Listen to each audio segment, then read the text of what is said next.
Selamat kembali. Timur Tengah sekali lagi berada di ambang bahaya.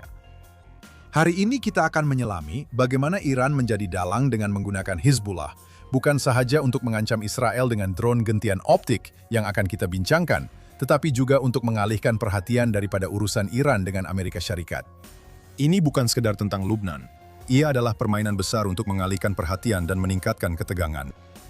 Teruskan bersama kami karena saya akan ditemani oleh Amiad Cohen, pengarah Pusat Kebebasan Israel, untuk menghuraikan semuanya. Amiad, gembira Anda kembali bersama kami. Terima kasih kerana menjemput saya lagi.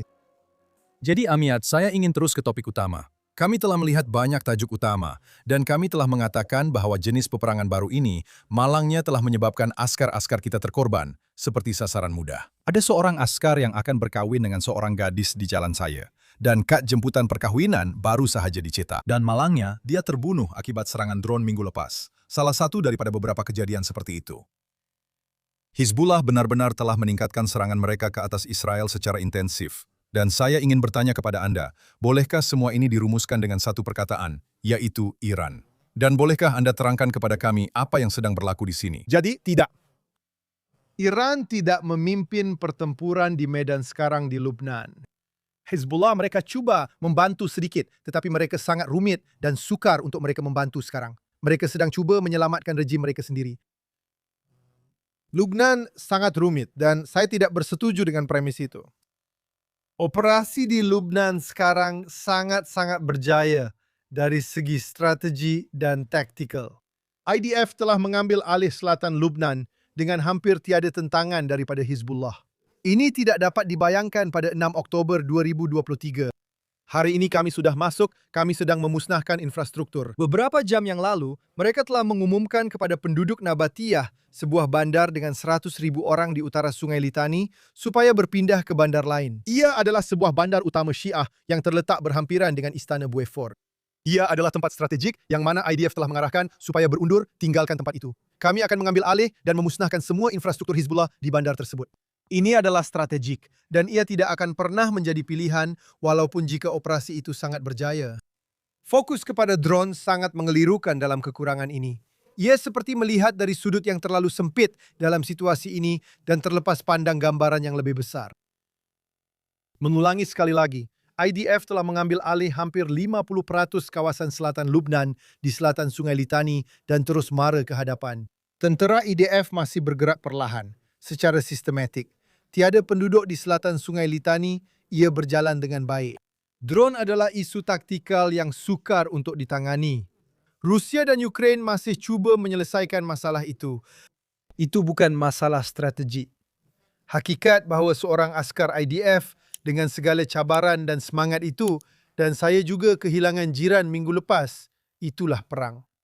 Anda kehilangan askar, dan IDF kehilangan 11 askar dalam beberapa bulan lepas, manakala Hezbollah kehilangan 3,000. Itu bukan satu perbandingan. IDF secara strategik sedang bergerak masuk sekarang di selatan Lubnan dan untuk sekali dan selamanya menyelesaikan barah yang berakar umbi dalam negara Lubnan, a.k.a. Hezbollah, yang merupakan proksi Iran. Tetapi sekarang, kepala ular itu sedang ditangani oleh Amerika dan Israel. Dan ular itu, katakanlah, badan ular itu, sebahagiannya Hezbollah sedang ditangani oleh Israel. Dan saya percaya dalam beberapa bulan akan datang, mungkin lebih lama daripada itu, kita tidak akan mempunyai Hezbollah sebagai kuasa tentera yang signifikan di Lubnan. Mungkin ia akan berpaling menentang Lubnan. Itu perbincangan yang berbeza. Dan Iran secara strategik telah dilemahkan. Dari perspektif geopolitik, kita berada dalam kedudukan yang jauh-jauh lebih baik hari ini berbanding sebelum ini. Jadi saya sangat menghargai apa yang Anda katakan. Dan saya setuju. Ini adalah kejayaan yang luar biasa. Apa yang saya mahu lakukan dan saya mahu faham, kerana terdapat banyak tajuk utama yang mengatakan ini adalah jenis peperangan lama yang baru. Maksudnya ini adalah drone quad, jenis yang anak Anda boleh beli di kedai di Amerika, drone quad DJI. Terdapat satu bom tangan di atasnya, dan ia dipasang dengan kabel gentian optik sepanjang 9 km. Sebelum kita masuk ke aspek teknikal drone dan pelbagai perkara lain, adakah Anda fikir arahan telah datang dari Iran kepada Hizbullah sekarang? Tingkatkan usaha Anda terhadap Israel. Kita perlu mengalihkan perhatian dunia ke rantau Anda, supaya perhatian mereka tidak tertumpu kepada kita. Pada permulaan operasi Epic Fury, Shagat Aryeh Jawapannya adalah ya. Israel tidak mahu Hizbullah turut serta. Sebaik sahaja mereka turut serta, Israel terus bertindak habis-habisan untuk memusnahkan mereka. Ia sudah tidak penting lagi. Hizbullah kini berjuang demi kewujudannya. Mesej-mesej dari Iran tidak relevan. Mereka tiada pilihan lain kerana IDF tidak akan berundur sekarang. Kami akan menghapuskan Hizbullah sepenuhnya. Sekarang kamu tidak boleh menyerahkan 50.000 askar Syiah atau mungkin sekarang mereka hanya ada 40.000 di Lembah Baka. Kami sedang memusnahkan semua infrastruktur mereka. Baru malam tadi kami melancarkan 100 serangan udara di dalam Lembah Baka, yang selama beberapa dekad lalu merupakan ibu pejabat dan kawasan selamat untuk Hizbullah membina kekuatan mereka. Terangkan di mana lokasinya pada peta. Jadi jika Anda lihat pada peta Lubnan, ia seperti Malben. Ia adalah sebuah segi empat tepat. Ia adalah sebuah segi empat tepat. Segi empat tepat itu, bahagian timur laut adalah Lembah Baka, yang dipertahankan oleh gunung-gunung, Gunung Shouf dan Gunung Lubnan, serta Hermon dari selatan. Ia adalah tempat yang terpencil tanpa garis hadapan sebenar dengan Israel. Berbatasan dengan Syria pada tahap tertentu. Syria di sebelah timur dan utara. Ya, ia berkaitan dengan Israel dari segi geografi. Tentera udara IDF sedang menyerang secara sistematik di sana dan memusnahkan infrastruktur. Terdapat 800.000 pelarian di dalam Lubnan hari ini. Pelarian Syiah yang berada di dalam Lubnan memberi banyak tekanan kepada penduduk Syiah untuk menyesuaikan diri kerana mereka melihat rumah mereka musnah di selatan Lubnan. Mereka melihat bangunan-bangunan di Dahiyeh dimusnahkan. Malam tadi, IDF menyerang Dahiyeh sedikit. Mereka sangat takut dengan serangan IDF seperti yang berlaku pada permulaan dahulu. Israel buat pertama kali dalam beberapa dekad mempunyai kelebihan di dalam Lubnan. Jika kita secara strategik memutuskan untuk menamatkan semuanya, menamatkan perang dan dengan memusnahkan Lubnan, memusnahkan Hizbullah, bukan Lubnan, memperkasa negara Lubnan. Dan inilah sebabnya kita sedang berunding dengan Lubnan hari ini untuk membuat perjanjian damai dengan mereka. Yang mana kini Lubnan menentang Hizbullah. Kita sedang membunuh Hizbullah. Kansernya, badannya ialah Lubnan. Adakah Lubnan? Kita sedang cuba berunding dengan mereka untuk mencapai perjanjian damai dengan membantu mereka memusnahkan kanser yang mereka hadapi ini. Sementara itu, saya tidak nampak secara strategik akan ada perjanjian damai sebenar antara Israel dan Lubnan. Kerana akhirnya, apabila kita menyerang Hizbullah dengan cukup kuat, mereka akan mula berperang saudara di dalam Lubnan. Ia adalah sebuah negara gagal tanpa wang, tanpa apa-apa. Rakyat sedang meninggalkan negara itu sedaya upaya. Hizbullah baru sahaja meminta, maksud saya lihat mereka mengumumkan 3 hari lalu supaya perang saudara bermula. Mereka kata mereka memanggil semua Syiah untuk mengambil alih negara itu. Apa sebabnya mereka mendesak perkara itu sekarang? Jadi persoalannya adalah tentang alternatif dan alternatif kepada kemusnahan. Jika Sunni dan Maronit mengawal negara, mereka akan membalas dendam terhadap Syiah kerana memusnahkan negara dalam beberapa tahun kebelakangan ini. Jadi mereka berada dalam kedudukan yang rumit hanya kerana Israel dan kesanggupan kami untuk berperang di Lubnan. Sekarang ini adalah sesuatu yang baik. Ada potensi di sini untuk membawa keamanan kepada Lubnan. Saya ragu-ragu. Kenapa? Maksud saya, nampaknya jika kita menyingkirkan Hizbullah daripada persamaan, sekurang-kurangnya seperti yang dipersembahkan dalam, saya katakan, institusi barat yang telah dinormalisasi dan juga di Israel. Masalah dengan Lubnan adalah Hizbullah. Jika Israel menyingkirkan Hizbullah daripada persamaan, adakah itu akan menghasilkan sebuah Lubnan yang menyukai Israel dan mahu berunding? Jadi masalahnya bukan Hizbullah. Hizbullah adalah kekuatan tentera bagi penduduk Syiah. Dan 35% daripada rakyat Lubnan adalah Syiah. Dan mereka adalah pejuang jihad Muslim. Ia seolah-olah merupakan isu budaya. Awak tahu, penduduk Gaza, masalahnya bukan Hamas. Masalahnya ialah penduduk Gaza. 80% menyokong pembunuhan dan merogol bayi. Jadi seperti bayi Yahudi, sudah tentu. Jadi masalahnya, kita cenderung melihat kuasa tentera, kuasa politik sebagai musuh. Ia adalah anggapan barat yang salah. Masalahnya adalah budaya. Masalahnya adalah agama-agama tertentu yang secara definisi mahu memusnahkan musuh mereka. Dan kita adalah kufar. Kita adalah orang sesat, orang sesat. Orang sesat. Orang sesat dalam pandangan Islam.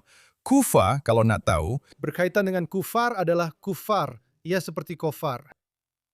Dan pertempuran dalaman antara Sunni dan Syiah, ia adalah perebutan kuasa antara mereka. Jadi akhirnya ia akan sampai ke situ.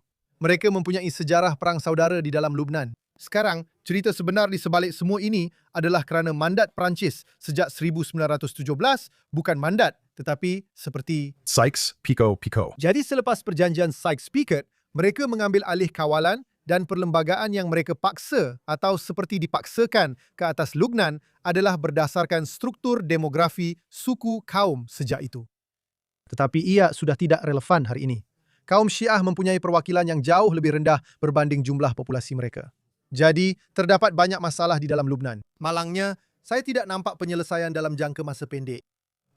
Jadi, di manakah kedudukan kita sekarang? Maksudnya, kita sedang melawan Hizbullah, dan Anda membuat satu hujah yang sangat kukuh bahwa Hizbullah adalah hasil ideologi daripada ramai orang Syiah yang tinggal di Lubnan. Jadi walaupun Hizbullah tiada, Anda masih berdepan dengan populasi Syiah yang besar. Ia kemungkinan besar akan mengakibatkan perang saudara antara Sunni, Maronit, dan Syiah. Jadi, di mana kedudukan Israel dalam jangka masa panjang? Berikan saya gambaran dalam 5, 10, 15 tahun akan datang. Jadi pertama sekali, Israel perlu mempunyai sempadan sebenar untuk mempertahankan dirinya. Saya telah berhujah sejak awal peperangan dan sebenarnya sebelum itu lagi dengan para pelajar kami bahawa Sungai Litani adalah sempadan utara Israel. Ia adalah penghalang daripada negara-negara lain atau mana-mana kuasa tentera di utara Israel. Jelaskan mengapa begitu dan berapa jauh ke dalam letaknya. Ia terletak 20 km di utara sempadan Israel hari ini. IDF kini berada di bahagian timurnya. Ya, katakanlah setinggi 1,000 kaki di bahagian timurnya seperti lembah yang menjadi penghalang. Ia adalah penghalang geografi untuk tentera menceroboh. Sempadan hari ini tidak dapat dipertahankan dari segi geografi.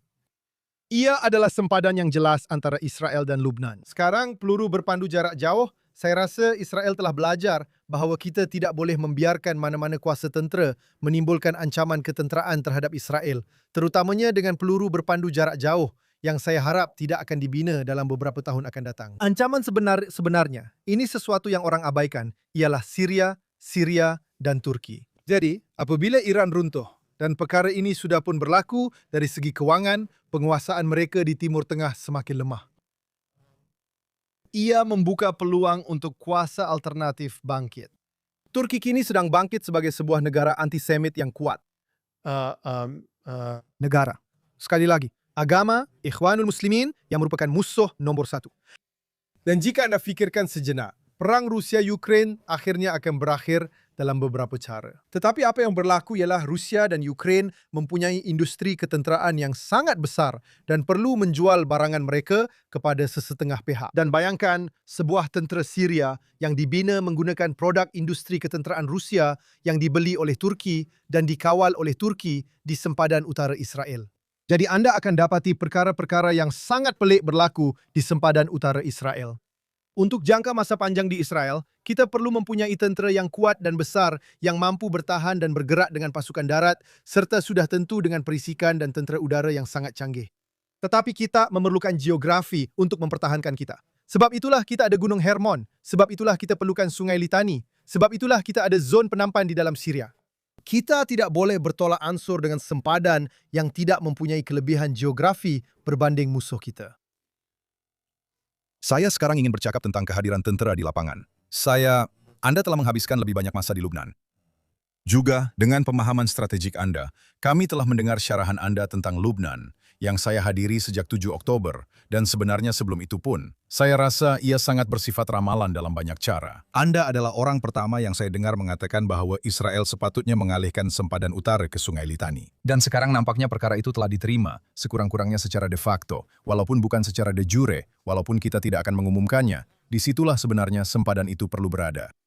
Anda pernah berada di sana, Anda tahu keadaan muka bumi. Saya pernah ke sana bersama Anda ke Hermon. Israel telah memusnahkan 90% senjata jarak jauh Hezbollah. Dan syukur kepada Tuhan, senario bangunan runtuh di seluruh Tel Aviv tidak berlaku. Nampaknya mengejutkan bahawa sekarang mereka telah kembali semula. Dan saya faham bahwa bilangannya tidaklah besar. Tetapi kini, mereka telah kembali menggunakan peranti kecil dengan kabel gentian optik yang nampaknya sukar dihentikan. Boleh, awak terangkan bagaimana ini berfungsi. Kenapa ia berkesan di Lubnan? Dan kemudian saya ingin faham apa yang sedang dilakukan untuk menghentikannya, kerana cerita yang saya dengar ialah askar Israel meminta jaring ikan daripada nelayan Lubnan bagi cuba menghentikan mereka. Ya, jadi bayangkan beralih daripada pedang dan anak panah kepada senapang. Jadi, anak panah boleh dilepaskan dari jarak 10, 15, 30 meter. Kalau jarak jauh, boleh sampai 150 meter. Bagus. Senapang hari ini boleh mencapai 500-900 meter. Penembak tepat boleh menembak lebih jauh daripada itu.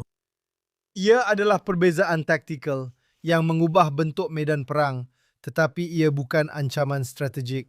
Anda tidak boleh memenangi gerakan darat dengan drone. Ya, ia melambatkan IDF kerana kami sudah biasa dengan sejenis dominasi di medan perang di mana keadaan fikiran adalah saya nampak musuh, dia nampak saya. Kami berhadapan secara langsung. Tetapi sekarang dengan drone, saya tidak hanya melihat secara langsung dalam dunia 2 dimensi. Saya perlu melihat dalam dunia 3 dimensi. Sekarang, kita berada dalam tempoh masa yang sangat singkat di mana drone berasaskan optik cyber ini mempunyai, katakanlah, kelebihan unggul, kelebihan taktikal ke atas pihak bertahan. Dalam kurang daripada setengah tahun hingga setahun, IDF akan menemui penyelesaian taktikal yang akan menyelesaikannya. Saya rasa ia sudah pun berlaku.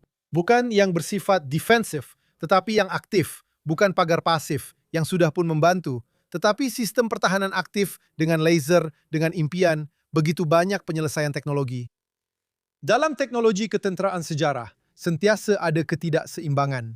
Dalam Perang Dunia Kedua, tiada pertahanan. Kereta kebal sangat dipertahankan secara taktikal, dilindungi daripada tembakan peluru, tetapi mereka tidak dipertahankan terhadap apa-apa yang lain. Dan sentiasa ada ketidakseimbangan. Jadi, jumlah korban datang daripada kekurangan perisai pelindung atau kubah besi dalam Perang Dunia Kedua. Hari ini, kita berada dalam ketidakseimbangan yang berbeza. Ia sekali lagi bersifat taktikal. Ia dibesar-besarkan. Ia sebenarnya mencerminkan keseluruhan strategi yang lain. Jika anda menggerakkan tentera di dalam Lubnan, jumlah korban yang diramalkan oleh IDF adalah antara 500 hingga 1,500. Ia adalah angka yang sangat berbeza. Sekarang kita sedang menduduki selatan Lubnan, bergerak di dalam dan mengambil alih wilayah dengan jumlah korban yang hanya 1 digit. Saya tidak memandang rendah mana-mana daripada mereka. Sekarang, ia adalah ancaman taktikal. Kita akan cari penyelesaian. Ia bukan isu strategik. Baiklah, saya hargai awak meletakkan perkara itu dalam perspektif. Saya mahu fokus sekarang kepada serangan Israel yang kita lakukan, syukurlah, dengan lebih intensif sejak beberapa hari lepas. Sebelum saya bercakap tentang tajuk utama antarabangsa, apa yang berubah? Maksudnya, nampaknya kita telah melepasi satu ambang tertentu. Dan Perdana Menteri, seperti yang Anda tahu, telah bercakap dengan sangat tegas bahwa kita akan berjuang hingga ke akhirnya. Dan saya rasa ini memberi banyak harapan kepada rakyat, Menteri Pertahanan, Ketua Staf. Sekarang kami telah mengeluarkan notis pemindahan di Lembah Beka, kawasan lain, Bandar Majgara, yang Anda mungkin pernah lawati sebelum ini, untuk orang ramai tahu, mengosongkan bandar itu. Apa yang berubah dalam beberapa hari terakhir? Jadi kita perlu ingat, kita sedang berada dalam gencatan senjata. Macam orang lupa, tapi sekarang kita berada dalam gencatan senjata tambahan selama 45 hari antara Israel dan Hizbullah yang boleh dikatakan sebagai ucapan baru tahun 2026.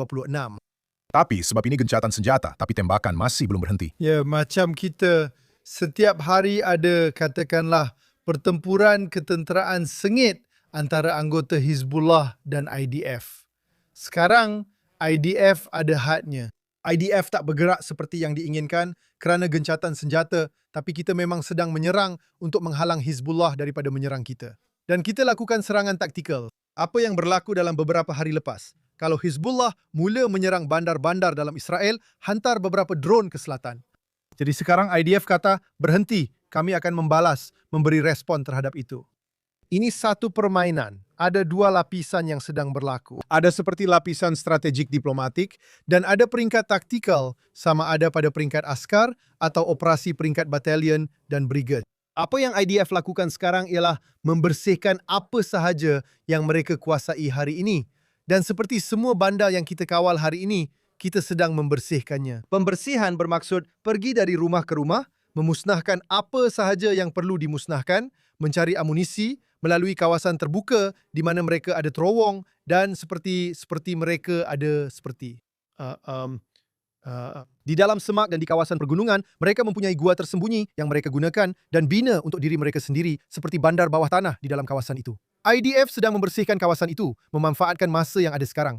Tetapi IDF faham bahawa ia akan kekal di selatan Lubnan dan ia secara sistematik akan bergerak ke utara. Apa yang berlaku sekarang dalam beberapa hari lepas, mereka memberitahu bandar-bandar di sekitar Tyre yang terletak di bahagian barat laut selatan Lubnan di mana Sungai Litani mengalir ke laut bertemu dengan Laut Mediterranean. Secara alkitabiah, kita patut katakan itu adalah salah satu pelabuhan tertua di dunia.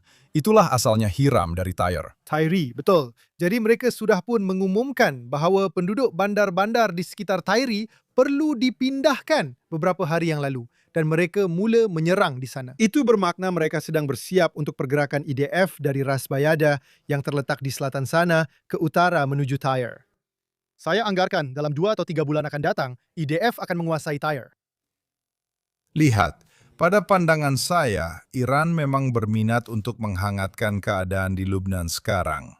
Iran sedang berbincang dan berunding dengan Amerika Syarikat, dan ia jelas mahu, berkali-kali menyatakan bahwa ia mahu Lubnan menjadi sebahagian daripada perjanjian dengan Amerika Syarikat. Ia mahu mengaitkan kedua-duanya.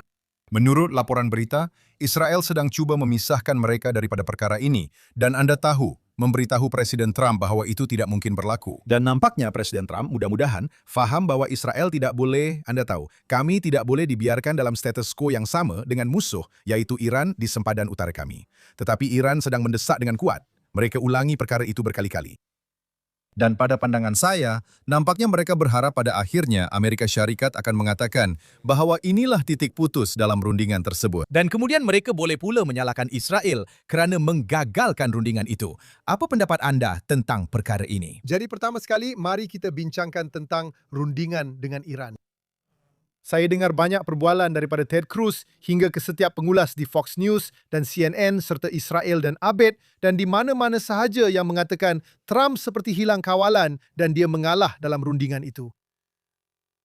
Saya tidak setuju dengan itu. Saya rasa Trump sedang menguruskan satu rundingan yang rumit. Dan dia ada satu ciapan, saya rasa, dari tahun 2020, lebih kurang begitu, yang mengatakan Iran tidak pernah menang perang dan tidak pernah kalah dalam rundingan. Dan orang Iran, matlamat strategik mereka adalah untuk terus bertahan hidup. Dan seperti yang kita bincangkan dalam salah satu podcast kita, sangat sukar untuk melakukan perubahan rejim di negara seperti Iran yang mempunyai rejim yang tersusun kukuh selama 40 tahun, mengawal rakyat mereka dengan sangat kejam. Saya rasa Trump sedang menguruskan satu rundingan dan perspektif beliau jauh lebih luas daripada kita. Beliau, dan anda patut baca The Art of the Deal, di mana beliau menjelaskan bagaimana beliau berfikir tentang rundingan.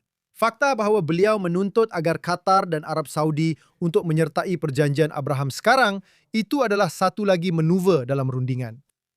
Soalan apabila anda berunding ialah, adakah masa berpihak kepada anda atau pihak satu lagi?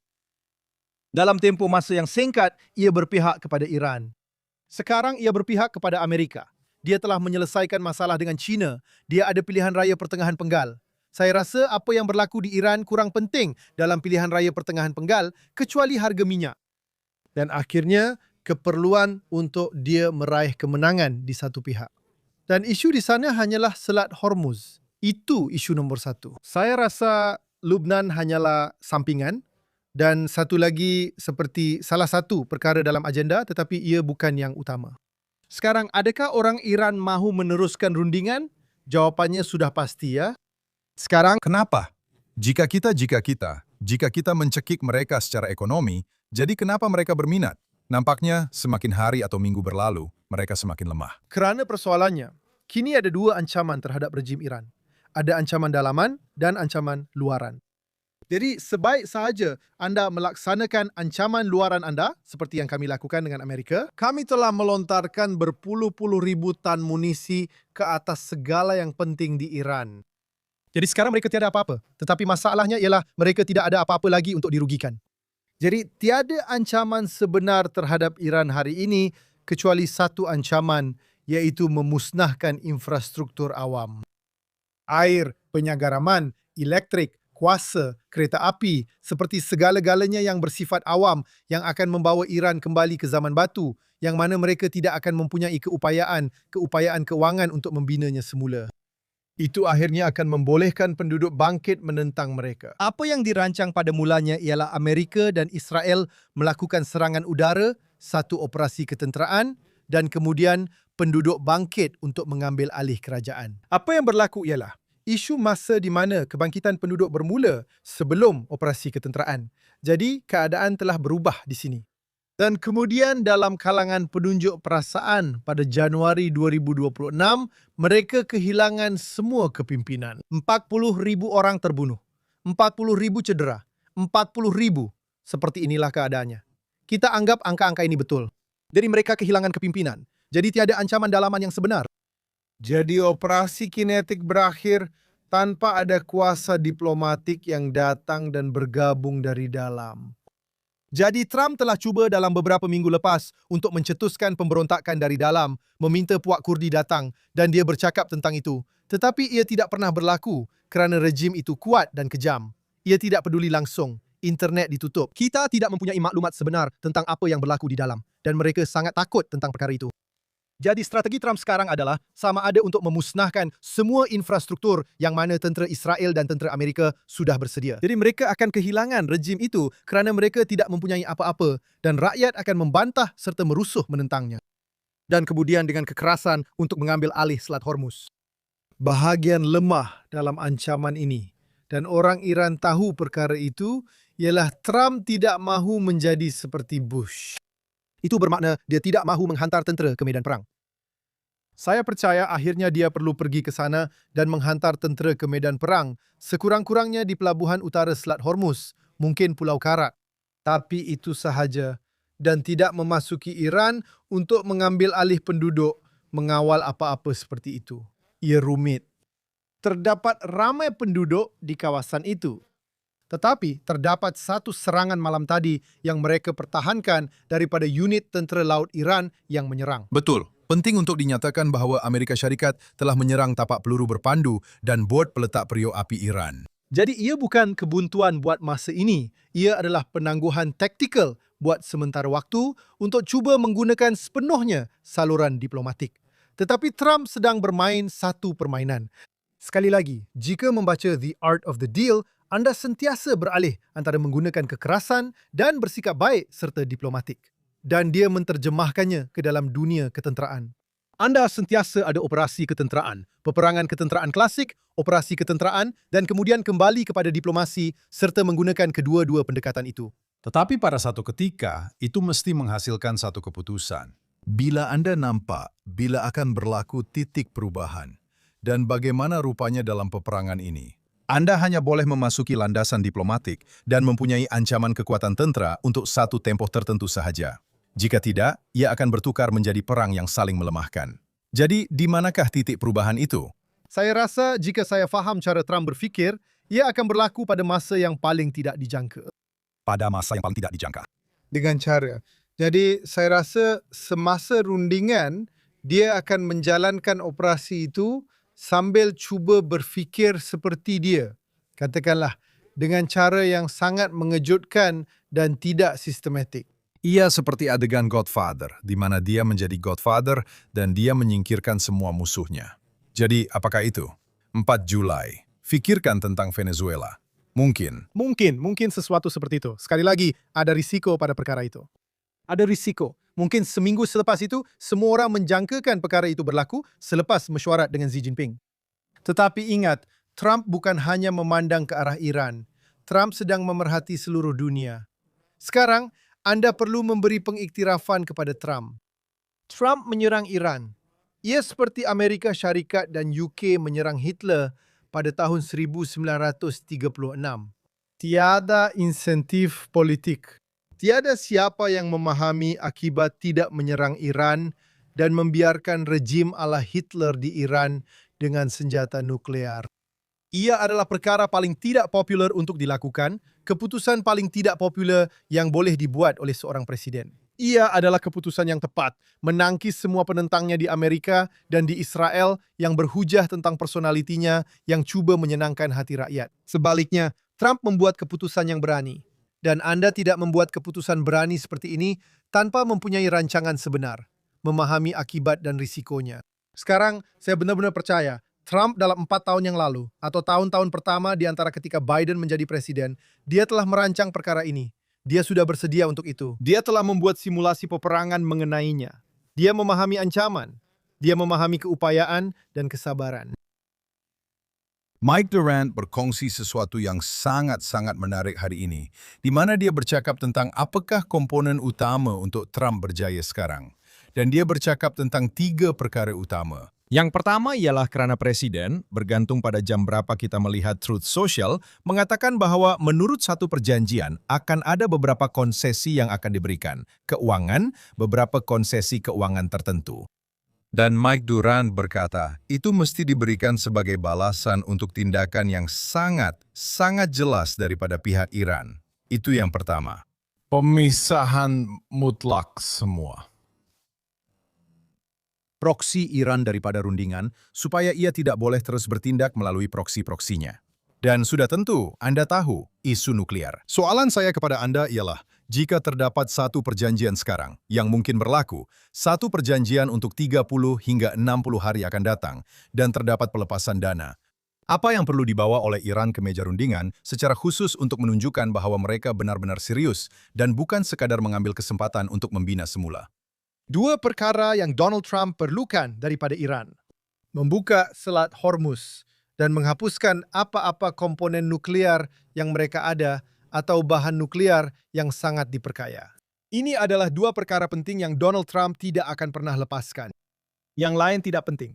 Saya rasa pada pandangan Donald Trump, yang lain tidak penting. Rejim itu boleh kekal, dia boleh lihat dia telah ubah dalam ciapan Twitternya daripada Iran kepada rejim Islam Iran atau Republik Iran. Mereka akan kekal di sana. Mereka memang akan terus berada di sana. Tetapi kekurangan air sebelum perang, kekurangan elektrik sebelum perang, masalah ekonomi di dalam Iran. Mereka memusnahkan seperti berpuluh-puluh kawasan perindustrian yang merupakan sebahagian daripada program ketenteraan dan nuklear sehingga mereka kehilangan puluhan ribu pekerjaan. Mereka adalah sebuah negara gagal yang akhirnya akan runtuh. Itulah rancangan Trump untuk melemahkan mereka sebanyak mungkin. Konsesi-konsesi ini sangat tidak signifikan. Sekarang jika matlamatnya adalah untuk mendapatkan gambar Khamenei dengan bendera putih, itu tidak akan pernah berlaku. Jika impian untuk mempunyai kepimpinan di Gaza yang kini masih hidup dengan bendera putih, itu tidak akan pernah berlaku. Begitu juga dengan Lebanon. 2 perkara penting ialah mengeluarkan bahan nuklear dan membuka Selat Hormuz serta menghapuskan pilihan untuk menutupnya. Itulah yang Trump mahukan. Kedua, dia akan dapatkan itu melalui rundingan. Tidak kira apa yang mereka dapat. Mereka kebanyakannya tidak akan mampu membina semula negara mereka dan akhirnya akan berlaku protes dalaman. Adakah awak rasa Israel patut berpuas hati dengan itu? Ya, saya rasa dari perspektif Israel, Iran, operasi ke atas Iran pada bulan Jun dan Epic Fury adalah senario terbaik yang pernah Israel boleh bayangkan dalam peperangan dengan Iran.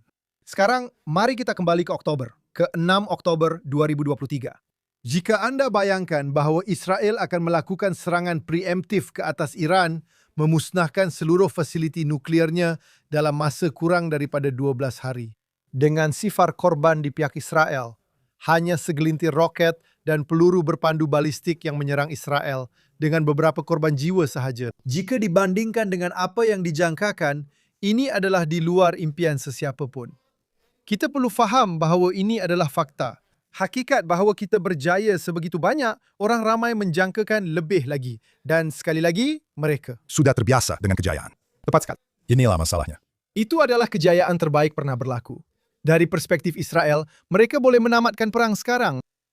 Sebenarnya, ini bukan lagi perang Israel. Ia sudah menjadi perang antara Amerika, Iran, dan China.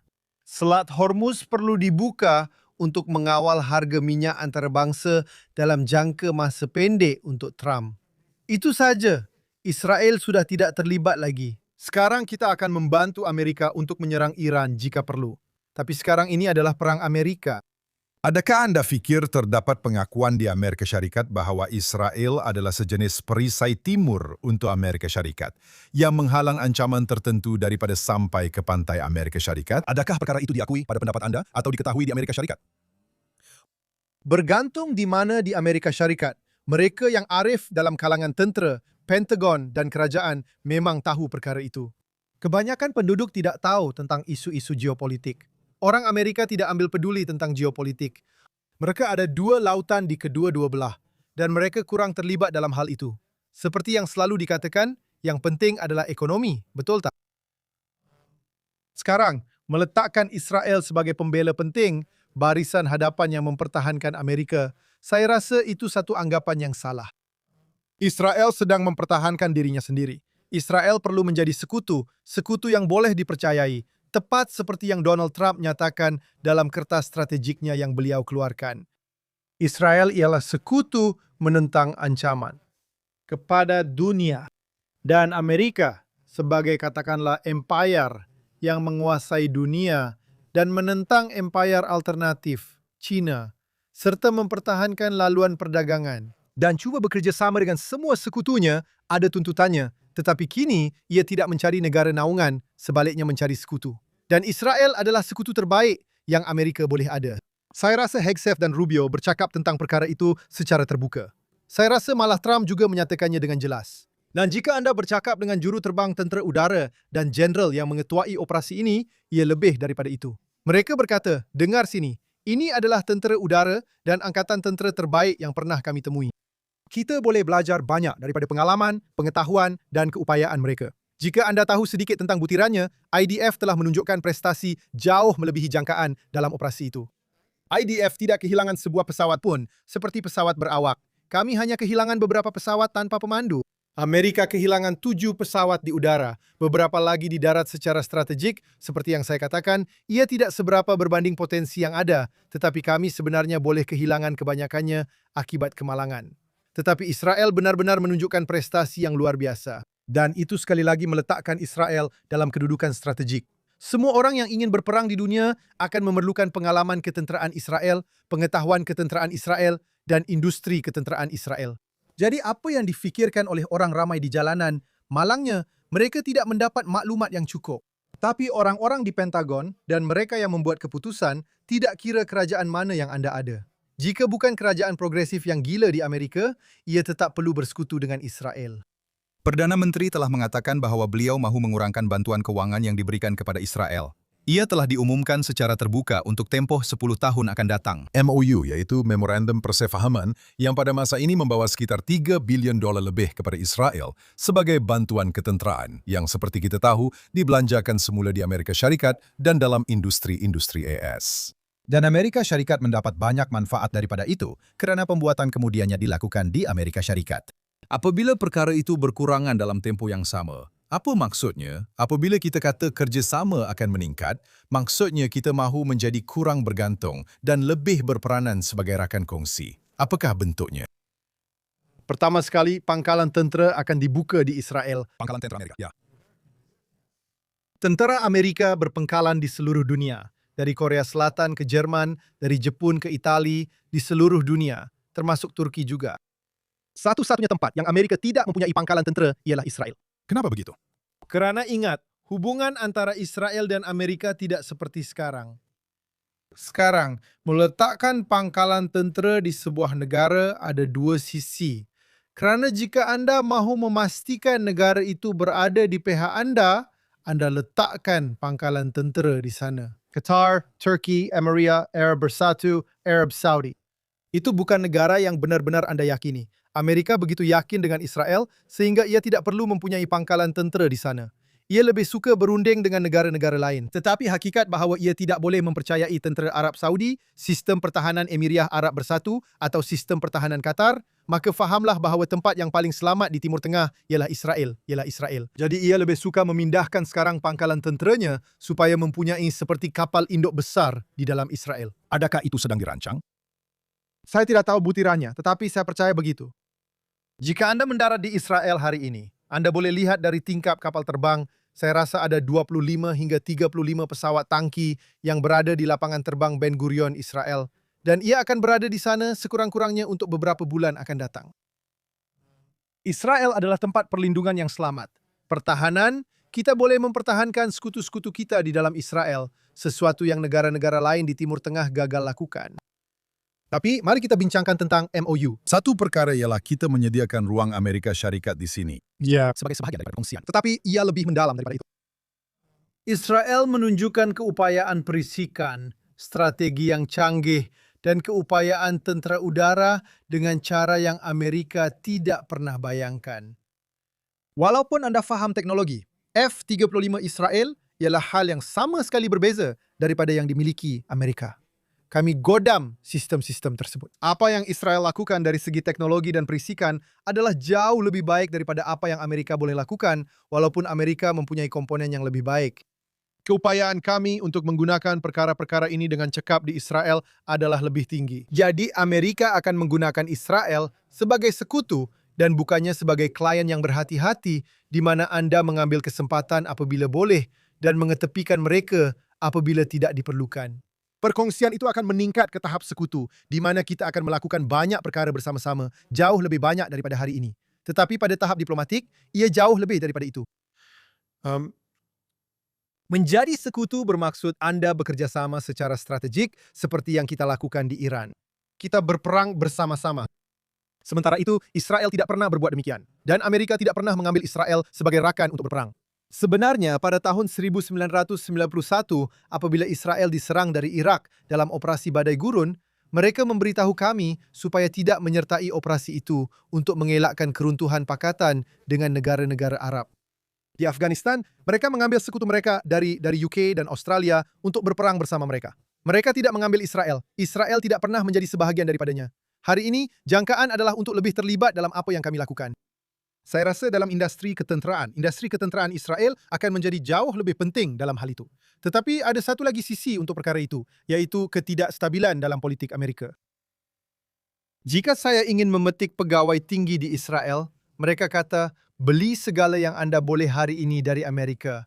Kerana selepas Trump meninggalkan pejabat, kita tidak tahu apa yang kita boleh beli. Jadi ia bukan sahaja tidak mengambil wang dari Amerika, yang pasti akan berakhir. Kita tidak akan dapat mempercayai Amerika untuk menjual barang, senjata, atau peluru kepada kita sekiranya berlaku peperangan. Bayangkan Israel berperang dengan Mesir dalam 10-15 tahun akan datang yang saya anggap akan berlaku. Perang dengan Mesir kerana Ikhwanul Muslimin sedang meningkat di Mesir dan banyak isu dalaman di Mesir akan mendorong mereka. Dan mereka sedang membina sebuah tentera untuk menyerang Israel. Dan seorang presiden gaya AOC di Amerika Syarikat. Jika mereka akan mengunci F-35 dari jauh supaya kita tidak boleh menggunakannya untuk menghalang perkara mengarut sampah progresif yang Israel dituduh lakukan. Bolehkah mereka berbuat begitu? Tidak dengan yang milik Israel. Baiklah. Ya, baiklah. Ia adalah pengetahuan umum. Saya tidak mengatakan apa-apa yang baru, tetapi jika Anda menyelidiki isu-isu ini, ya, itu adalah sebahagian daripada masalah F-35. Jadi Israel akan mula membina platform udara sendiri, syarikat peluru sendiri, kilang-kilang sendiri. Seperti yang akan kami lakukan. Kami perlu melakukan itu. Kita perlu mencari sekutu alternatif. Saya rasa hubungan Israel-India, hakikat bahawa Narendra Modi, Perdana Menteri India, berada di sini pada hari serangan itu. Dan saya rasa beliau telah dimaklumkan tentang serangan itu. Maksudnya, beliau memang sudah tahu tentangnya. Dan walaupun begitu, beliau tetap memutuskan untuk datang. Ia adalah katakanlah satu penerimaan terhadap pihak mana dalam sejarah yang dipilih oleh India. Dan saya rasa dalam 10-15 tahun akan datang, India akan menjadi rakan strategik Israel jauh lebih rapat berbanding hari ini. Saya sebenarnya baru sahaja selesai panggilan Zoom dengan sebuah universiti di India yang cuba membina, kita panggil, hubungan rakyat dengan rakyat antara India dan Israel. Kerana kita sudah ada hubungan kerajaan dengan kerajaan yang baik. Ke rakan sebaya. Rakyat dengan rakyat, ya. Kita ada hubungan kerajaan ke kerajaan yang baik. Kita ada hubungan perniagaan ke perniagaan yang sederhana, tapi tiada penglibatan rakyat secara langsung antara negara. Yang sepatutnya kita bina sebanyak mungkin. Itu adalah sebahagian daripada soalan yang kami tanya di Ciru hari ini. Kami ada para fellow keselamatan negara kami. Yang mana saya adalah graduan. Ya. Syukurlah kepada awak. Jadi soalan yang kami tanya, kami bangga mempunyai awak sebagai salah seorang daripada mereka. Tetapi soalan yang kami tanya ialah, siapakah sekutu Israel dalam 15 tahun dari sekarang? Siapa yang boleh anda harapkan sebagai sekutu sebenar Israel? Dan katakanlah Barat Baharu kerana era Eropah sudah berakhir. Katakanlah jenaka yang kami ceritakan di Chiot ialah United Kingdom akan menjadi negara seterusnya yang menyertai perjanjian Abraham. Mungkin Perancis terlebih dahulu, tetapi itu bergantung pada keadaan. Saya akan biarkan penonton kita fikirkan tentang perkara itu. Ya, jadi siapakah yang akan menjadi sekutu itu? Dan apakah parameter untuk katakanlah sebuah negara menjadi sebahagian daripada pakatan ini? Dan saya rasa kami sedang cuba untuk menjelaskan perkara ini. Jadi kami ada 4, kami masih dalam proses meneliti soalan-soalan ini. Tetapi anda perlu ada sebuah negara dengan trajektori kadar kelahiran yang positif. Kerana negara yang sedang mengalami kemerosotan demografi adalah sesuatu yang tidak boleh anda percayai dan harapkan. Sebuah negara yang tidak mempunyai majoriti penduduk Muslim atau bahkan minoriti besar, ia adalah negara yang memahami ancaman daripada Ikhwanul Muslimin. Jadi Jepun adalah calon yang baik di situ, Singapura, negara-negara lain yang mempunyai kekuatan. Kita sepatutnya buat podcast bersama seseorang di India yang sedang awak bercakap dengan, di mana kita buat podcast 3 hala dan dapatkan pandangan keselamatan negara mereka tentang perkara itu. Adakah itu boleh dilakukan? Ya, saya percaya begitu. Saya rasa saya boleh. Mari kita bincangkan perkara itu dengan seorang jadi. Hayrout sedang memberi tumpuan untuk membangunkan hubungan itu dengan India. Jadi pertama sekali, pada tahap intelektual, sudah pasti belajar dan membina golongan intelektual. Intelektual, apa yang Anda telah lakukan dalam hal itu? Jadi sekarang kami mula mendekati beberapa universiti dan badan pemikir di India untuk mula membina hubungan ini. Saya akan terbang ke India tidak lama lagi dan membawa beberapa rakyat India. Dan seperti yang kami lakukan, kami sedang membina dan cuba mengadakan persidangan bersama. Ini adalah usaha untuk melihat ke hadapan. Bagaimana kita membina hubungan yang lebih mendalam pada masa depan, bukan dengan kerajaan semasa, tetapi dengan kerajaan-kerajaan masa depan antara kedua-dua negara. Tetapi ia bukan hanya dengan India. Sekali lagi, jika anda lihat pada parameternya, jadi ia adalah memahami ancaman yang datang daripada Islam. Ia adalah memahami keperluan kestabilan demografi sekurang-kurangnya. Dan untuk melabur dalam perkara itu, ia adalah memahami kepentingan agama di negara anda. Negara-negara sekular yang meninggalkan Tuhan seperti Eropah sebenarnya telah kehilangan justifikasi moral untuk mempunyai negara bangsa. Dan mereka mempunyai sejenis budaya mereka sendiri. Jadi anda perlu mempunyai sebuah negara yang sangat kukuh dengan identiti moralnya. Itulah tiang keempat, yaitu mempunyai keupayaan dan justifikasi moral untuk mempertahankan diri. Dan itulah masalah sebenar dunia hari ini. Hanya segelintir negara yang mempunyai keupayaan dan kejelasan moral untuk berjuang demi kewujudan mereka sendiri selain daripada negara-negara jihadi yang ekstrim, yaitu orang Islam yang mahu menakluki dan memusnahkan seluruh dunia. Hanya ada beberapa negara yang boleh melakukan perkara itu. Jadi mari kita lihat apa yang berlaku dengan Brazil selepas pilihan raya kerana berkemungkinan Brazil boleh menjadi salah satu daripadanya. Mari kita lihat apa yang dilakukan oleh Javier Milei di Argentina. Ada beberapa negara Eropah Timur. Tetapi akhirnya persoalannya ialah di mana dunia barat yang menyokong kebebasan dan itu adalah satu lagi tonggak atau kriteria bagi negara-negara yang boleh menjadi sebahagian daripadanya, iaitu negara-negara yang pro kebebasan. Singapura anda perlu periksa dan dunia akan bergerak ke arah tempat itu. Itu soalan yang sangat baik. Soalan terakhir, kita bercakap tentang mempunyai kejelasan moral untuk pergi berperang dan mempertahankan diri, dan juga keupayaan. Anda sendiri dijadwalkan untuk kembali ke tugas simpanan, kembali ke medan perang. Ini akan menjadi, entahlah, berapa banyak kali Anda telah bertugas setakat ini? Saya dah tak ingat, tapi saya sudah lalui 400 hari. Oke, itu memang banyak. Maksud saya, itu memang luar biasa. Dan Anda juga mengurus serta mengetuai salah satu pusat pemikir dan pusat akademik paling penting di Israel. Jadi, Anda kononnya akan menuju ke utara. Apa pendapat Anda tentang bagaimana keadaannya nanti? Bila itu akan berlaku? Dan apa yang Anda fikirkan tentang realitinya? Jadi, menjelang hujung tahun, saya dijangka dipanggil semula ke utara. Di mana Anda rasa Anda akan berada apabila Anda dipanggil ke utara? Saya tidak tahu dengan tepat di mana kami akan ditempatkan secara praktikal, tetapi jika saya cuba untuk menjelaskan ke mana arah perang ini, jadi mari kita anggap ada kemungkinan unit saya atau mana-mana unit IDF akan menjadi barisan hadapan. Seperti saya lihat IDF sedang bergerak menuju ke utara, mengawal sempadan utara. Sungai Litani sebagai sempadan utara Israel. Saya rasa IDF akhirnya akan sampai ke sana. Saya tidak nampak perang ini akan berhenti. Saya tidak nampak IDF akan mengalah dan berundur kembali ke sempadan asal. Saya tidak nampak Hizbullah akan menyerah. Kebuntuan itu perlu berlaku di mana di Israel. Atau gencatan senjata. Gencatan senjata sebenar, bukan sekadar ucapan baru tentang gencatan senjata, akan berlaku apabila Israel berada di Sungai Litani, mungkin juga bahagian utaranya, seperti di utara Sungai Litani di beberapa tempat, memusnahkan dan berundur, tetapi mempunyai sempadan yang benar-benar jelas antara Israel dan Lubnan, sehingga Hizbullah memutuskan untuk menyerah.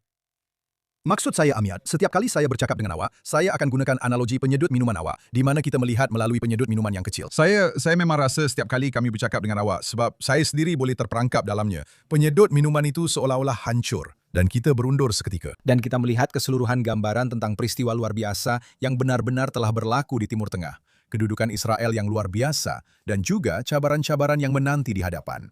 Terima kasih atas pandangan dan input Anda. Dan saya berharap dapat menjemput Anda kembali lagi, mungkin bersama rakan sejawat dari India jika kita dapat mengaturnya. Kami akan lakukan yang terbaik. Terima kasih kerana menjemput saya lagi. Sama-sama, terima kasih.